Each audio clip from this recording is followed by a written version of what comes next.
Assalamualaikum wa rahmatullahi taala wa barakatuh. Kon ni ngeen ko gisee njàng mi àgg na li nga xam ne moo ci des mooy jox leen programme bi nga xam ne moom moo war a am suba kuréel adolescent bu Hizbut Tarqiyyah ñoom ñoo ay njàng mi fii ci salle bi su ko defee kon ni mu demee woon rek 17h30 ba 18h30. Fidèles téléspectateurs et tous les autres qui nous suivent sur les autres supports, la déclamation sur les écrits du Cheikh vient de se terminer. Et demain, Inch'Allah, c'est le groupe des adolescents de Hizbut Tarqiyyah qui va se charger de réclamer les écrits de Cheikh Ahmadou Bamba. En ce qui concerne les relations que nous faisions d'habitude, aujourd'hui, nous avons jeté notre dévolu sur un khasida phare, Matlabul Fawzeyni, qu'on traduit par la quête du bonheur dans les deux mondes, ici-bas et dans l'au-delà. C'est un khasida phare, en ce sens que le moins qu'on puisse dire, c'est un khasida qui a eu des lettres de noblesse par la voix du troisième khalife général des Mourides, qui a eu, dans une de ses adresses, à convoquer ce poème et à choisir plusieurs vers qu'il a traduits lui-même. Et cela a été une orientation de taille par rapport à la considération qui s'y est vis-à-vis de la ville de Touba et sur laquelle le Cheikh s'est beaucoup entretenu. Il y a aussi que c'est un khasida phare en ce sens que il y a des périphrases qui sont attachées à ce khasida, puisqu'on dit que c'est dans ce poème que le Cheikh dresse le projet de société pour Touba. D'autres disent que c'est le poème qui intègre le pacte de l'habitant de Touba. Pour d'autres, Matlabul Fawzeyni, c'est le bouclier qui fait de Touba une terre inviolable.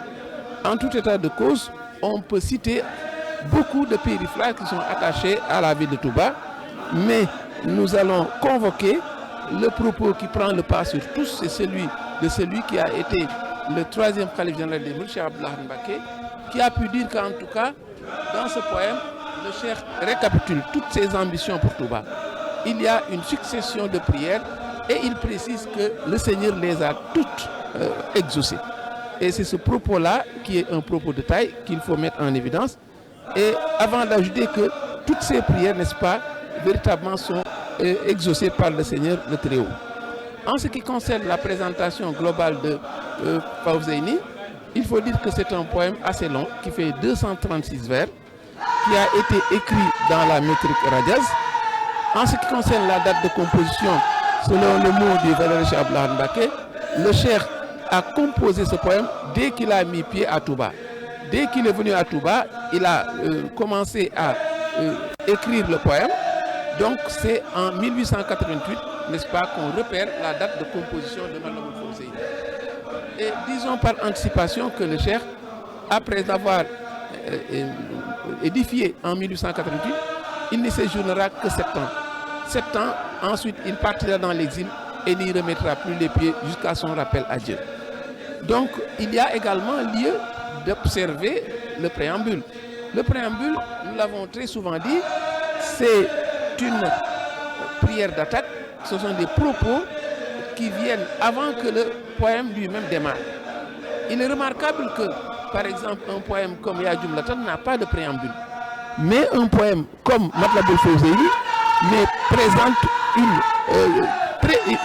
un préambule qui est très touffu, très développé, mais il est important de s'y intéresser parce que ce sont des propos qui donnent un avant-goût de ce qu'est le poème. Ce sont des propos qui donnent des éclairages sur le poème et c'est pourquoi il est bon de s'y intéresser. C'est dans ce préambule que le chef dit Maskadul Qasidati ad-du'a wa shukr. L'objet de ce poème est de glorifier Dieu et de lui rendre grâce. Et c'est également dans ce préambule qu'il dit Wahiya maqulatu fi maskani qaila Touba harasahallahu. Il a été composé à Touba, donc information de taille, la demeure de son auteur. Notons qu'il dit bien Touba harasahallahu. Dieu l'a préservé. Dans une de ses adresses, le vénéré Cheikh Abdallah Mbacké est revenu sur ce propos. Et il a martelé que Allah a dit harasahallahu, Dieu l'a préservé. Le poète a dit harasahallahu, Dieu l'a préservé, mais pas Dieu le préservera. Ce n'était pas une perspective, mais c'était un acquis réel. Et c'est pourquoi il a pu dire que, véritablement, tout ce qu'il a demandé pour cette ville, n'est-ce pas, a été acquis et le Seigneur le lui a conféré. Et il faut également dire que, mais c'est un propos très transcendant quand on sait que en ce temps-là, selon le mot du vénérable Cheikh Abdou Lahad Mbacké, il n'y avait dans ce lieu qu'une forêt dense et des bêtes fauves. Et pourtant, le Cheikh dit que c'est une ville, c'est une terre qu'Allah le Très-Haut a préservée, et il conjugue à l'accompli pour montrer que c'est une action qui est déjà faite. Il faut également continuer sous le préambule. C'est dans ce préambule que le Cheikh dit également Dieu l'a préservé de tout mal, de tout danger, par égard pour celui dont l'auteur s'y est exilé pour vivifier la tradition. Déjà, une orientation de taille sur ce que doit être cette ville. Quelle est l'orientation de cette ville? Quel doit être le statut de la ville?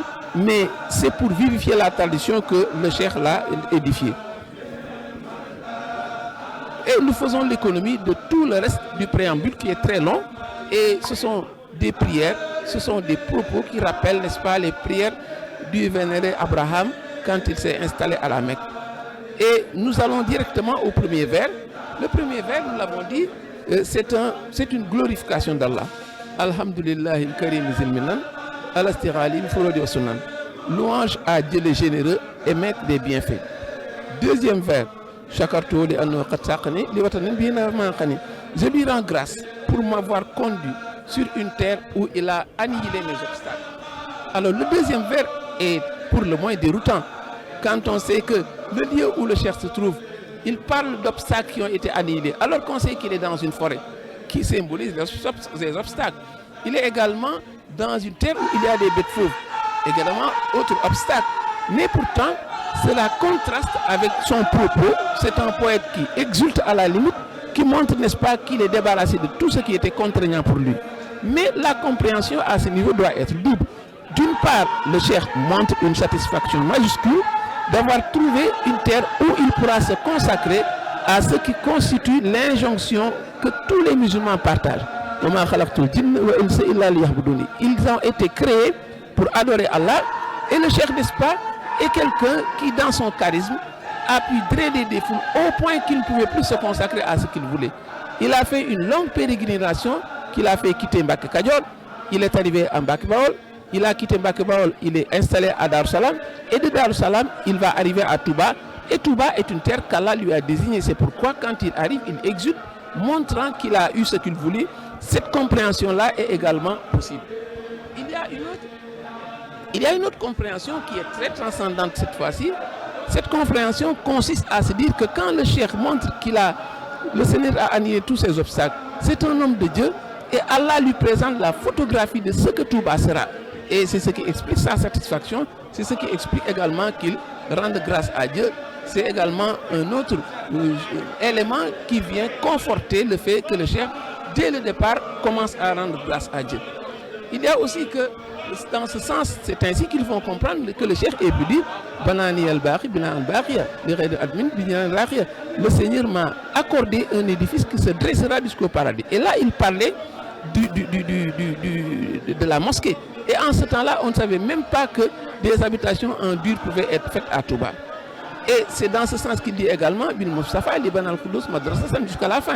Le Seigneur m'a accordé un lieu, n'est-ce pas, de culture, un lieu de quête du savoir, et c'était l'université. Donc vous voyez qu'il y a un caractère visionnaire qui est déroutant pour ceux qui ne sont pas avertis, mais qui montre également l'envergure et le cadre, l'envergure spirituelle de celui qui parle. C'est pourquoi également, quand le Cheikh rend grâce à Dieu, c'est ainsi également qu'il faut se comprendre. On va directement au vers 17, n'est-ce pas? Le vers 17, pourquoi le Cheikh exulte? Parce qu'il considère que ce que le Seigneur lui a concédé, mais il fait une attrition telle, il est d'une humilité telle, il se considère comme quelqu'un qui est tellement indigent qu'il ne mérite même pas cela. Regardez ce qu'il dit de lui-même. Il dit que, au vers 17, les éloges des gens ont failli me faire tomber dans le piège de Satan. Au vers 22, il ajoute, j'ai été négligent. Au vers 25, il dit, je me plains de toi pour mes nombreux vices. Et le vers 23, je suis un paresseux qui dort beaucoup, et cette posture n'est pas nouvelle. Et il faut faire une compréhension qui n'est pas superficielle. Quand le cheikh se dit Kasoloun paresseux, Naïmoun quelqu'un qui dort beaucoup, mais il faut comprendre cela dans l'itinéraire spirituel des hommes de Dieu qui ne voient que la distance qui leur sépare de la conjonction spirituelle. C'est une distance qui est tellement grande pour eux au point qu'ils pensent qu'ils n'ont pas encore franchi l'espace qui doit être fait des hommes de Dieu dignes de ce nom. Et ces hommes de Dieu, on a l'habitude de les voir très pessimistes vis-à-vis de leur propre personne. Ce sont des gens, n'est-ce pas, qui, au plan spirituel, ont les yeux rivés sur la distance qui leur reste, mais ça ne veut pas dire qu'ils sont négligents, ça ne veut pas dire qu'ils sont paresseux, ça ne veut pas dire qu'ils sont indigents, au contraire, mais ce sont les meilleurs des meilleurs, ils sont primus inter pares, c'est pourquoi donc il faut le comprendre de cette manière et pas d'une autre manière. Voilà donc pour cette première adresse sur Fawzeyni. Nous reviendrons sur d'autres aspects parce que Fawzeyni réserve, n'est-ce pas, de nombreuses richesses que nous aurons à que nous présenter. Wassalamu alaikum wa rahmatullahi ta'ala wa barakatuh.